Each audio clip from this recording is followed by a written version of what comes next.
जय श्री कृष्णा, जय श्री राधे। दोस्तों, आइए आज हम बात करते हैं भगवान श्री कृष्ण के व्यक्तित्व के अन्य अन्य चरित्रों की। आज का हम चरित्र लेंगे उनकी दोस्ती के ऊपर। जैसा कि हम सब जानते हैं कि इंसान के जीवन में दोस्त तो बहुत ही महत्वता रखते हैं। बिना दोस्ती के ये जीवन चल नहीं सकता है। अगर दोस्त अच्छा हो तो जीवन अच्छा है, अगर दोस्त खराब हो तो कभी कभी जीवन भी तबाह और बर्बाद हो जाता है। इन्हीं बातों को ध्यान में रख के उस समय कि हम दो और दोस्तियों की बात करते हैं कि उस समय उन्हीं के समकालीन राजा द्रौपद और द्रोणाचार्य की एक दोस्ती है, जहाँ पे द्रोणाचार्य को राजा द्रौपद ये वचन देते हैं कि जब मैं राजा बनूंगा तो उस समय मैं तुझको अपने आधा राज भाग दूंगा। समय के साथ साथ दोनों अलग हुए, अपने अपने शिक्षा पूरी करके अपने अपने घर को गए।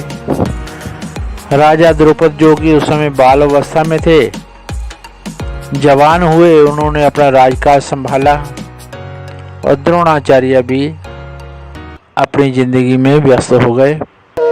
उनकी शादी हुआ, विवाहित जीवन में उनके यहाँ एक पुत्र उत्पन्न हुआ, अश्वत्थामा। कहा जाता है कि द्रोणाचार्य के जहाँ घर में इतनी गरीबी थी कि उनकी पत्नी अपने बालक को पेट भर खिला नहीं पाती थी तो सिर्फ आटा घोलकर ही उसको पिला देती थी। ऐसी गरीबी के दिनों में द्रोणाचार्य के मन में मित्र का दिया हुआ जो आश्वासन अभी तक जिंदा था कि हे मित्र, जब मैं राजा बनूंगा तब तुझको भी आधा राज भाग दूंगा। बस यही ख्याल मन में रखते हुए द्रोणाचार्य ने एक दिन राजा द्रौपद से मिलने की ठानी। मिलने के लिए उनके दरबार में पहुंचे, मगर समय वक्त बदल चुका था। इस समय राजा द्रौपद ने द्रोणाचार्य को पहचाना तक नहीं, उल्टे उनको अपमानित कर दिया और अपमानित करके ये कहते हुए भेज दिया कि मित्र, बचपन की दोस्ती बचपन में ही रह गई। उन कही हुई बातों की अब कोई अहमियत नहीं है। मित्र के द्वारा अपमानित होने पर द्रोणाचार्य चले आए। समय के साथ उन्होंने राजा धृतराष्ट्र के यहाँ नौकरी कर लिया। उनके जो राजकुल के बच्चे थे, दुर्योधन, दुशासन, भीम, नकुल, सहदेव, युधिष्ठिर, इन सब को उन्होंने शिक्षा दीक्षा देने का कार्यभार संभाला। उन्होंने अर्जुन, भीम, नकुल, सहदेव और युधिष्ठिर को इतनी अच्छी शिक्षा दी कि जब गुरु दक्षिणा का समय आया, दोनों गुरु दक्षिणा में उस अपमानित करने वाले अपने मित्र को सबक सिखाने के लिए अपने शिष्यों को कहा कि अगर मुझको गुरु दक्षिणा ही देनी है तो राजा द्रौपद को बांध करके मेरे सामने ले आओ। पांचों भाइयों ने राजा द्रौपद के यहाँ जाके युद्ध किया। राजा द्रौपद को बांध करके द्रोणाचार्य के सामने पेश किया। द्रोणाचार्य ने उस दिन सोच लिया कि मेरे अपमान का बदला पूरा हुआ, मगर ऐसा नहीं हुआ। उनका बदला या उनकी ये दुश्मनी, जो कि दोस्ती से दुश्मनी में बदली थी, आगे तक चलती रही। यहाँ तक कि आगे जाकर धृष्टद्युम्न, जो कि राजा द्रुपद के पुत्र थे। उन्होंने अपने पिता के किए हुए अपमान का बदला द्रोणाचार्य के प्राण लेकर किया। तो एक ये दोस्ती थी उस समय की। एक दोस्ती मैं सोचता हूँ कर्ण और दुर्योधन की। कर्ण और दुर्योधन की दोस्ती का अगर चर्चा ना करें तो दोस्ती की चर्चा करना बेकार हो जाएगा। मैंने अपने बहुत सारे मित्रों के मुंह से सुना है कि दोस्त हो तो कर्ण के जैसा हो, जो मित्र के लिए जान भी दे दे। मगर मैं इस सब के साथ सहमत नहीं हूं, क्योंकि मैं सोचता हूं कि कर्ण दुर्योधन का मित्र हो ही नहीं सकता है।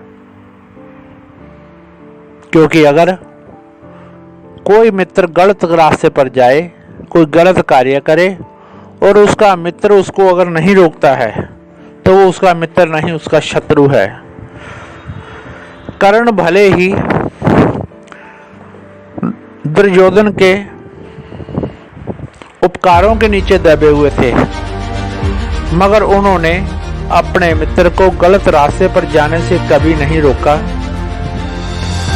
जिसका अंत ये हुआ कि उन्होंने अपनी आंखों के सामने मित्र का पूरा खानदान, पूरा कुनबा, पूरा परिवार खत्म होते हुए देखा। यहाँ तक कि दुर्योधन भी मृत्यु का ग्रास बने और स्वयं कर्ण भी अपने आप को मृत्यु का ग्रास बनने से रोक नहीं सके। तो मैं सोचता हूँ कर्ण की ये दोस्ती दुर्योधन के लिए किसी अभिशाप से कम नहीं थी, या यूं कह लो कि कर्ण दुर्योधन का सबसे बड़ा शत्रु था। अब बात करूंगा मैं भगवान श्री कृष्ण की। दोस्तों, भगवान श्री कृष्ण की मित्रता की बात अगर करूं तो मैंने अब तक यही पाया है कि भगवान श्री कृष्ण के जैसा मित्र बड़ी किस्मत से मिलता है।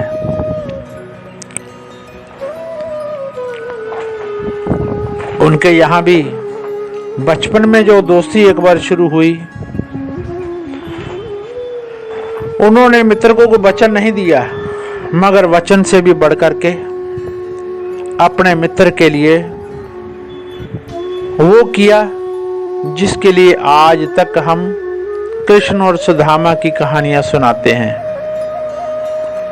जिस दिन सुदामा उनको मिलने के लिए आए थे, क्योंकि वो भी गरीबी के सताए हुए थे, पत्नी के द्वारा प्रेरित करने पर, क्योंकि पत्नी भी रोज रोज की गरीबी से तंग आ चुकी थी, उन्होंने ही याद दिलाया कि हो ना हो अगर आप अपने मित्र कृष्ण के पास जाएं, अपनी व्यथा कहें तो हो सकता है वो कुछ मदद कर दें। बस पत्नी के द्वारा प्रेरित होने पर जब सुदामा भगवान श्री कृष्ण के यहाँ पहुंचे, उस समय अगर चाहते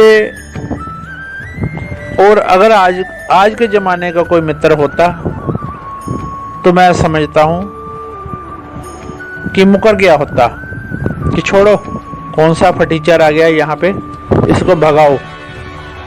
जा तो वो भगा देता, जा होते हुए भी अपने आप को